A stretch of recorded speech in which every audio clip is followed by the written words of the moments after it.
Hello friends नमस्कार। आज हम बात करते हैं सीआरपीसी की एक ऐसी धारा पे जिसके अंतर्गत हम अपने आसपास पास पड़ोस में या जिन सड़कों से हम निकलते हैं, मोहल्ले में, गलियों में हो रहे न्यूसेंस के बारे में। अक्सर हमने देखा है गलियों में लोग रैंप बना देते हैं,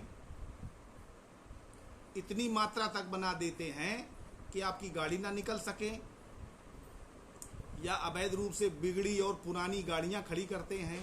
सड़कों पर, सड़कों के किनारे जो नालियां बनी होती हैं, उन नालियों से उनकी सफाई करने में उसका कूड़ा निकाल करके मिट्टी सहित उन्हीं पे रख दिया जाता है। उस कूड़े और मिट्टी के मलबे से मच्छर पनपते हैं, नालियां खुली रहती हैं, बदबू आती है, जिनसे लोगों की बीमारी और बीमार होने का खतरा 90% तक बढ़ जाता है।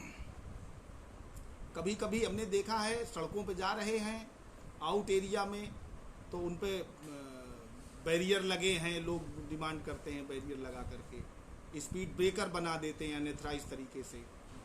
इसके अलावा गांव देहात में तो ये पोजीशन है, स्थिति है कि सड़कों पे ही लोग जानवर बांधते हैं गलियों में, उन पे उन जानवरों की चारा खाने की नांद रखते हैं और खूंटे भी गाड़ते हैं।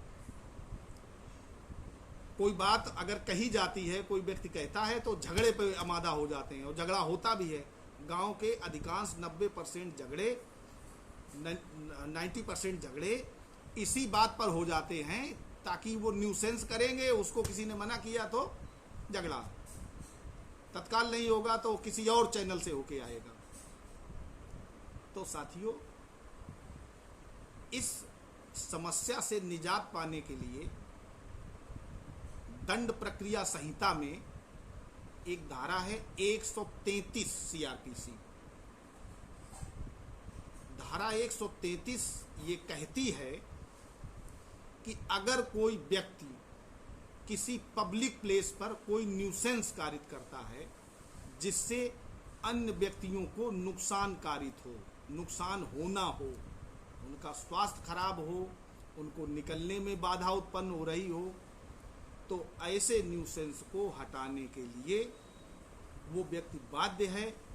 और ऐसे न्यूसेंस को हटाने के लिए आप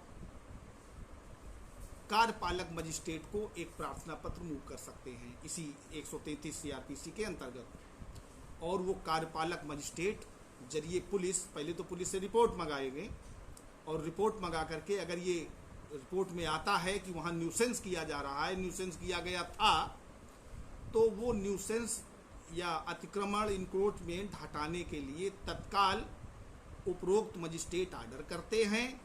और ऐसे व्यक्ति पर उस पर दंड का भी प्रोविज़न है कि क्यों ना आप पे इतना जुर्माना लिया जाए, आपने क्यों इसमें इस जगह अतिक्रमण किया जिससे लोगों को नुकसान हुआ। इस संबंध में माननीय उच्चतम न्यायालय में एक केस है, रतलाम म्यूनिसिपल कॉर्पोरेशन वर्सेस बर्धी चंदाद। इस मामले में एक वकील साहब थे रतलाम डिस्ट्रिक्ट में।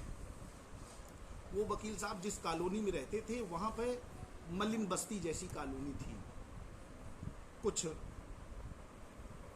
कम आय वर्ग के लोग वहाँ ज़्यादा थे। तो वहाँ की जब रतलाम म्यूनिसिपल कॉर्पोरेशन वहाँ की सफाई करती थी, तो उस सफाई करने में वहाँ की नालियों का कूड़ा निकाल करके वो सड़क के किनारे ही रख देते थे, जिस कूड़े के कारण वहाँ पर मच्छर पनपना, बदबू आना, जिससे वहाँ अक्सर लोग बीमार रहते थे। इस बात का विरोध वहाँ जो वकील साहब थे उन्होंने किया, जो वादी थे इस मुकदमे में, वर्दी चंद जी, और उन्होंने एक 133 सीआरपीसी के अंतर्गत प्रार्थना पत्र मूव किया डिस्ट्रिक्ट अपने ज़िले में, वहाँ के कार्यपालक मजिस्ट्रेट के यहाँ। दोस्तों, ये कार्यपालक मजिस्ट्रेट रूरल एरिया में एसडीएम स्तर का अधिकारी, एसडीएम, और मेट्रोपोलिटन एरिया में सिटी मजिस्ट्रेट, यहाँ पर ये एप्लीकेशन मूव हो गया थी। और उस एप्लीकेशन को विद एफिडेविट जो भी आपकी प्रॉब्लम है उसको आप बताइए।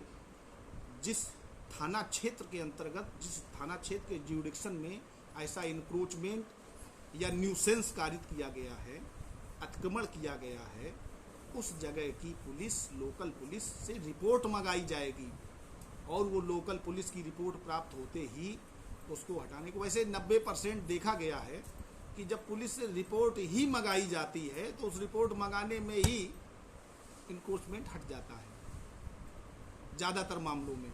क्योंकि जैसे ही पुलिस पहुंची तो पुलिस देखती है, पूछती है कि किसने ये गाड़ी खड़ी की है, किसकी मोहरम पड़ी हुई है, किसने जानवर बांधे हुए हैं, किसने ये ब्रेकर बना दिया है, किसने ये गंदगी फैलाई है। ये तो पूछना जायज़ है भाई, रिपोर्ट देनी है उन्हें।